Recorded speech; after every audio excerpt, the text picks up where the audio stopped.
Halo, Assalamualaikum warahmatullahi wabarakatuh. Selamat datang di episode terbaru podcast. Kali ini di Ngobrol Pemerintah. Hari ini kita akan membahas secara mendalam hasil yang cukup mengejutkan dalam pemilihan Gubernur Banten 2024, di mana pasangan Andra Soni berhasil mengalahkan petahana Airin Rahmidiani yang telah lama berkuasa di provinsi ini atau ada di dinasti Ratu Atut Pada 27 November 2024, Pilgub Banten berlangsung dengan dua pasangan calon, yaitu Airin Rahmidiani dan Ade Sumardi di nomor urut 1 didukung oleh Partai Golkar dan PDI Perjuangan Terus yang kedua ada Andra Soni, Ahmad Dimyati, Nata Kusuma nomor urut 2 didukung oleh Koalisi Indonesia Maju yang dikomandoi oleh Partai Gerindra. Hasil quick count dari lembaga seperti Carta Politika dan Foxpol Center menunjukkan bahwa pasangan Andra Soni Dimyati Nata Kusuma unggul dengan perolehan suara sekitar 57-52%, sementara Airin Ade mendapatkan 42,48%. Kemenangan Andra Soni menjadi sorotan karena sebelumnya survei elektabilitas menunjukkan bahwa Airin Yani memiliki keunggulan yang cukup signifikan, bahkan di atas 60-70% dibandingkan Andra Soni. Namun hasil quick count justru menunjukkan hal sebaliknya. Ini yang menjadi kejutan di Pilkada 2024. Beberapa faktor yang mungkin mempengaruhi hasil ini antara lain pertama mobilisasi massa Andra Soni didukung oleh tokoh-tokoh penting seperti Ketua Umum Partai Gerindra Prabowo Subianto yang secara langsung mengajak masyarakat Banten untuk memilih pasangan ini. Dan yang kedua, peran media sosial di dukungan dari influencer seperti Raffi Ahmad dan teman-temannya yang menjadi ketua tim pemenangan Andra Dimyati membantu meningkatkan visibilitas popularitas pasangan ini di kalangan pemilih pemula dan muda Dan yang ketiga juga ada faktor kekecewaan terhadap dinasti politik. Masyarakat mungkin jenuh dengan dominasi politik keluarga Ratu Atut mertua Airin yang telah lama menguasai Banten. Kekalahan Airin Rahmidiani menandai berakhirnya era dominasi keluarga Atut di Banten. Partai Golkar mengakui kekecewaannya atas hasil ini, namun tetap menghormati pilihan rakyat.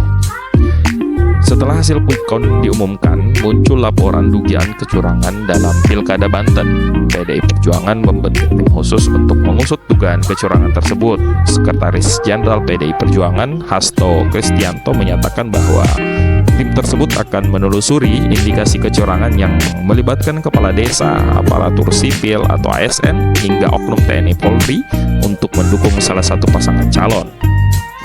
Ini menarik karena memang Pilkada 2024 ini cukup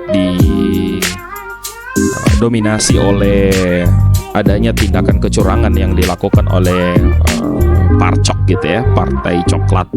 Partai Coklat ini berarti oknum polisi yang berusaha untuk mengintervensi kepala desa, mengintervensi berbagai macam pengusaha, sehingga ini juga bisa mempengaruhi dominasi dari seorang petahana, dari seorang Airin dan keluarga Atut Di sini juga PDI Perjuangan menyoroti dugaan pengerahan instrumen partai dalam Pilkada Banten Mereka menilai bahwa jika tidak ada pengerahan tersebut pasangan Airin Ade seharusnya menang.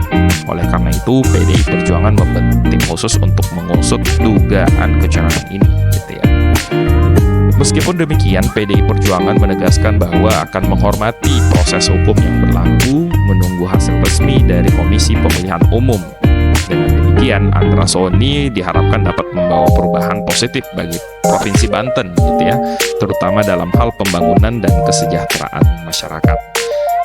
Cukup menarik karena elektabilitas yang awalnya menjagokan pasangan Airin, bahkan elektabilitas di atas 70%, ternyata hasil quick count-nya cukup berbeda dari hasil elektabilitas yang sudah dikeluarkan berbagai lembaga survei Hal ini juga menyorot PDIP akan tindakan kecurangan yang dilakukan beberapa aparatur atau partai coklat ya. Ya, kita harus legowo dan harus menunggu hasil dari perhitungan dari KPU yang nantinya akan diumumkan per 15 Desember. Semuanya harus tetap tenang dan harus sama-sama menjaga C1 atau menjaga suaranya masing-masing gitu ya. Baik, itu mungkin sedikit gambaran terkait yang terjadi di Provinsi Banten yang sangat mengejutkan. Elektabilitas Airin unggul, hasil quick count tiba-tiba langsung berbanding terbalik. Demikian analisis kami mengenai Pilgub Banten gitu ya. Terima kasih sudah mendengarkan. Sampai jumpa di episode berikutnya dan terus ngobrol pemerintahan. Saya Wawan, pamit undur diri. Wassalamualaikum warahmatullahi wabarakatuh. Bye bye. Thank you guys.